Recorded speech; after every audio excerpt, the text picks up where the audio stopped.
بسم اللہ الرحمن الرحیم۔ سامعین، فقہ اسلامی کا آج کا عنوان ہے نماز تراویح۔ نماز تراویح رمضان المبارک میں نماز عشاء کے بعد اور وتروں سے پہلے پڑھی جاتی ہے۔ اس کا وقت فجر سے پہلے تک ہے اور یہ مرد اور خواتین کے لیے سنت مؤکدہ ہے۔ البتہ مردوں کے لیے مسنون یہ ہے کہ وہ جماعت سے تراویح پڑھے۔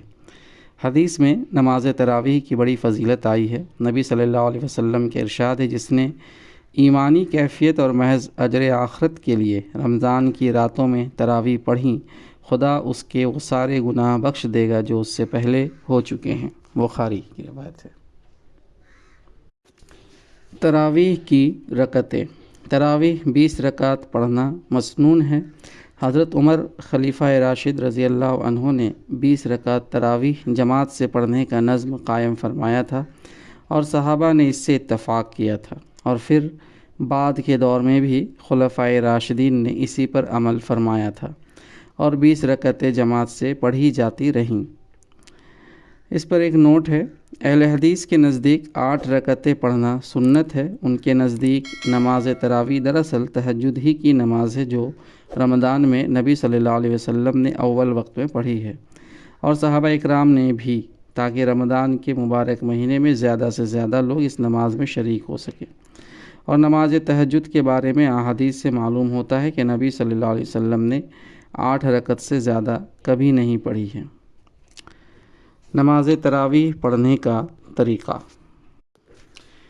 نماز تراویح پڑھنے کا طریقہ یہ ہے کہ 2 رکعت سنت تراویح کی نیت باندھی جائے اور ہر 4 رکعت کے بعد کچھ دیر بیٹھا جائے۔ بہتر یہ ہے کہ اتنی دیر بیٹھے جتنی دیر میں 4 رکعتیں پڑھی جائیں۔ بیٹھنے کے دوران خاموش بھی بیٹھ سکتے ہیں، لیکن بہتر یہ ہے کہ کچھ ذکر و تسبیح کرتے رہیں۔ نوافل سفر۔ سفر پر روانہ ہوتے وقت مستحب یہ ہے کہ آدمی اپنی قیامگاہ سے 2 رکعت نفل پڑھ کر نکلے، اور واپسی پر بھی 2 رکعت پڑھنا مستحب ہے۔ دوران سفر بھی اگر آدمی کسی مقام پر کچھ وقت کے لیے قیام کا ارادہ کرے تو مستحب یہ ہے کہ وہاں 2 رکعت نفل ادا کر لے۔ صلاۃ الاوابین۔ صلاۃ الاوابین سے مراد وہ 6 رکعت نفل نماز ہے جو مغرب کی نماز کے بعد 2 رکعت کر کے پڑھی جاتی ہے۔ یہ نماز پڑھنا مستحب ہے۔ حدیث میں اس نماز کی بڑی فضیلت آئی ہے اور ترغیب دی گئی ہے۔ صلاۃ کسوف اور خسوف۔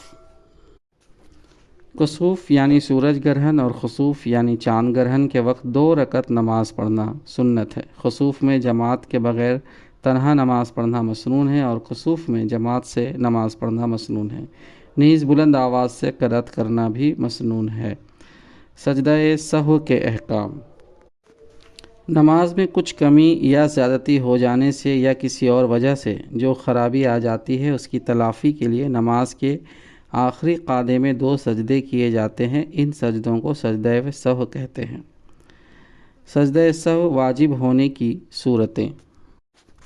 نمبر 1، نماز کے فرائض میں سے کوئی فرض مقرر ہو جائے یا فرض ادا کرنے میں تاخیر ہو جائے۔ تاخیر سے مراد اتنی دیر کا وقفہ ہے جس میں آدمی ایک سجدہ یا ایک رکوع ادا کر سکے، یا کوئی فرض مقدم ہو جائے، مثلاً کوئی 1 رکعت میں 2 رکوع کر لے، یا قرأت کرنے کے بعد رکا رہے اور تاخیر سے رکوع کرے، یا رکوع کرنے سے پہلے سجدے میں چلا جائے۔ نمبر 2، بھولے سے کوئی واجب چھوٹ جائے، مثلاً سورہ فاتحہ کے بعد سورت ملانا بھول جائے، یا واجب ادا کرنے میں کچھ تاخیر ہو جائے، چاہے بھولنے کی وجہ سے ہو یا کچھ سوچنے کی وجہ سے، مثلاً کوئی شخص سورہ فاتحہ پڑھنے کے بعد کچھ دیر تک کھڑا رہے اور پھر کوئی سورت پڑھے۔ نمبر 3، کسی واجب کی کیفیت میں تبدیلی ہو جائے، مثلاً جہری نمازوں میں بلند آواز سے قرأت واجب ہے، کوئی آہستہ قرأت کر لے، یا سری نمازوں میں بلند آواز سے قرأت کر لے، ان تمام صورتوں میں سجدہ سہو واجب ہوگا۔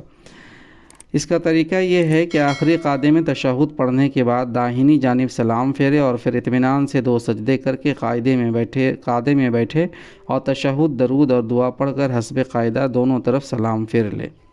اس کے چند مسائل اس طرح ہیں۔ نمبر 1، نماز میں ایک واجب رہ جائے یا ایک سے زائد، بہرحال ایک ہی سجدہ ایک ہی بار سجدہ سہو کرنا واجب ہوگا۔ نمبر 2، امام سے کوئی واجب وغیرہ چھوٹ جائے تو امام بھی سجدہ سہو کرے اور مقتدی پر بھی واجب ہے، اور اگر مقتدی سے کوئی واجب وغیرہ رہ جائے تو نہ مقتدی پر سجدہ سہو واجب ہے اور نہ امام پر۔ نمبر 3، نماز کے فرائض میں سے کوئی فرض قصداً چھوڑ دے یا سہون رہ جائے یا ہر حال میں نماز دوبارہ پڑھنا ہوگی، سجدہ سہو کرنے سے نماز صحیح نہ ہوگی، اور اگر نماز کی سنتیں یا مستحبات رہ جائیں تو سجدہ سہو واجب نہ ہوگا۔ نمبر 4، کوئی شخص قاعدہ اولیٰ کرنا بھول گیا اور اٹھ کر کھڑا ہو گیا، اگر پوری طرح کھڑا ہو گیا ہے تو پھر نہ بیٹھے بلکہ نماز پوری کر کے قاعدہ اخیرہ میں سجدہ سہو کر لے، اور اگر پوری طرح کھڑا نہ ہوا ہو تو بیٹھ جائے اور سجدہ سہو نہ کرے۔ نمبر 5، کوئی شخص قاعدہ اولیٰ میں تشہد پڑھنے کے بعد کھڑا ہونے کے بجائے درود شریف پڑھنے لگے اور اللہم صلی علی محمد کے بقدر پڑھ لے یا اتنی دیر تک یوں ہی خاموش بیٹھا رہے تو سجدہ سہو واجب ہوگا۔ نمبر 6، کسی مسبوق سے اپنی چھوٹی ہوئی نماز پوری کرنے میں سہو ہو جائے تو اس پر بھی سجدہ سہو واجب ہے۔ نمبر 7، ظہر یا عصر کی نماز میں 4 کے بجائے 2 رکعتیں پڑھے اور یہ سمجھ کر کہ چاروں پڑھ چکا ہے، سلام پھرنے کے بعد یاد آیا کہ 2 ہی رکعتیں پڑھی ہیں تو بقیہ 2 رکعتیں پوری کرے اور سجدہ سہو کرے، اس صورت میں بھی سجدہ سہو کرنا واجب ہے۔ وآخر دعوانا ان الحمد للہ رب العالمین۔